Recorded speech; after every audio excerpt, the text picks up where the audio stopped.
दोस्तों, आज की कहानी है बहू तुम रोटी पर घी लगाकर नहीं खाओगी। दोस्तों, कहानी शुरू करने से पहले अगर आपने हमारे चैनल को सब्सक्राइब नहीं किया है तो सब्सक्राइब कर लीजिए ताकि आपके पास पहुंचे हर नया वीडियो।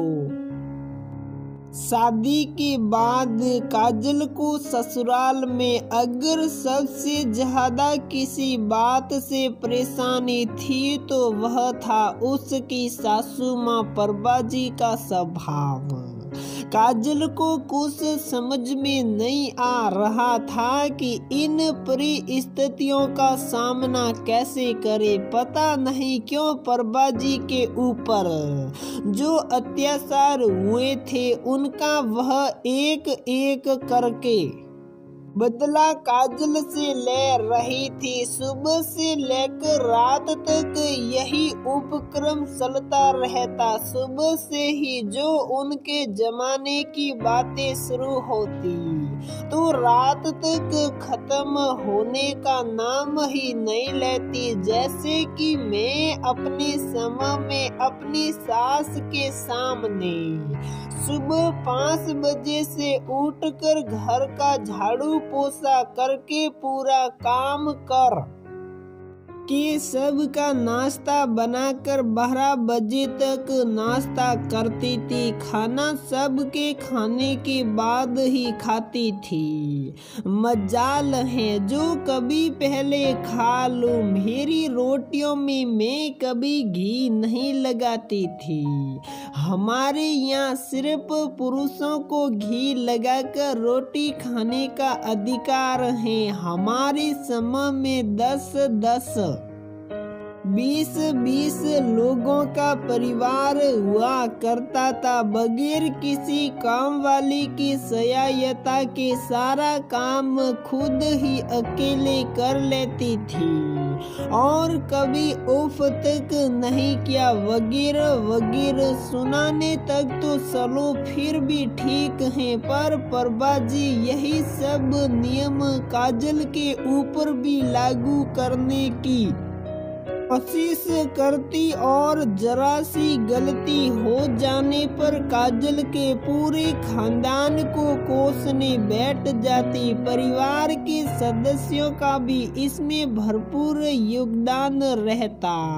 सभी का ये कहना था कि प्रभा जी ने बहुत सया है और तुमको भी सहना होगा। हाँ, कभी कभार काजल के पति ऋषभ जरूर बोल देते थे कि माँ बस करो, तुम्हारे साथ जो हुआ वह तुम काजल के साथ क्यों करना चाहती हो। ऋषभ के ऐसा बोलने पर घर का माहौल और भी ज्यादा खराब हो जाता।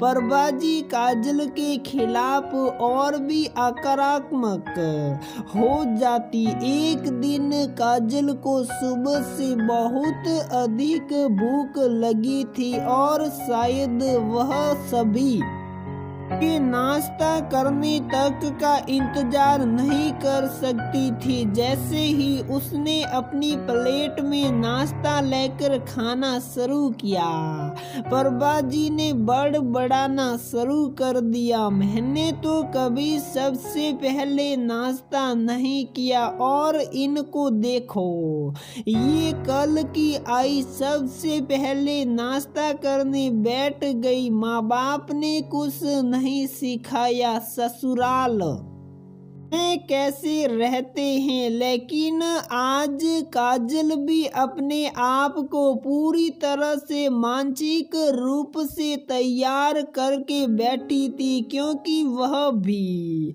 इन पुराने घिसे पीटे नियमों में बदलाव लाना चाहती थी। आज हिम्मत करके काजल ने अपनी सासू माँ प्रभा जी से कहा कि अगर भूख लगने पर मैंने सबसे पहले नाश्ता कर लिया तो इसमें गलती क्या है या ऐसा क्या कर दिया जो आप मेरे माता पिता को कोसने बैठ गई। मैं भी इस घर में एक इंसान हूँ और भूख लगने पर खाना खाने का हक है मुझे नहीं लगता कि इसमें मैंने कुछ गलत किया। आपने जो कुछ भी सहा है अपनी जिंदगी में मुझे उससे पूरी सहानुभूति है, पर उसमें मेरी क्या गलती है। अगर आप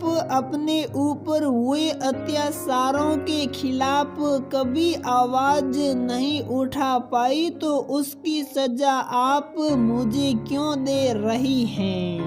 यदि आप कभी अपने अधिकारों के लिए सर नहीं उठा पाई तो आप मुझसे अपेक्षा मत रखिए कि मैं भी आपके जैसे सब कुछ सुप ताप सहन करती रहूंगी। मैंने आज तक कभी किसी के साथ कोई गलत काम नहीं किया है और ना ही मैं अपने साथ होने दूंगी। आज से और अभी से मैं किसी की भी कोई भी गलत बात नहीं सहूंगी। आपके साथ जो हुआ वह आपकी और ससुर जी की गलती है। उन्होंने क्यों आपको सहन करने के लिए बाध्य किया और आपने क्यों सहन किया, इसमें मेरी कोई गलती नहीं है। और जो गलती मैंने कभी की ही नहीं उसकी सजा मुझे क्यों। अपनी बात खत्म करके काजल अपने कमरे में आ गई।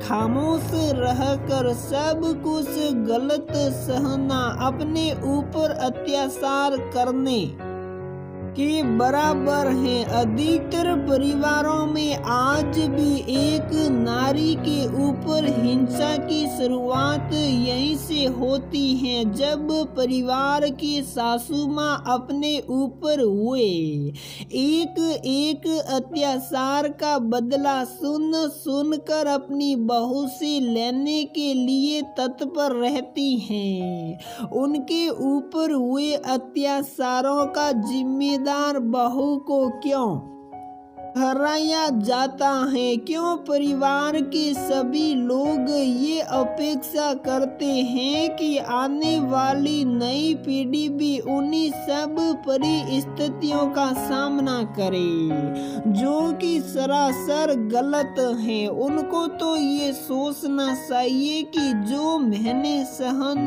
किया या जो कुछ मेरे ऊपर गुजरा वह मेरी बहू के साथ ना हो। आखिर बदलाव ही तो प्रकृति का नियम है, तो ये नियम इंसानों के ऊपर लागू क्यों नहीं हो सकता। काश अगर ऐसी सोच हो जाए तो बहुत हद तक हमारे भारतीय परिवारों में बहुओं के ऊपर होने वाले अत्याचारों में कमी आ जाए।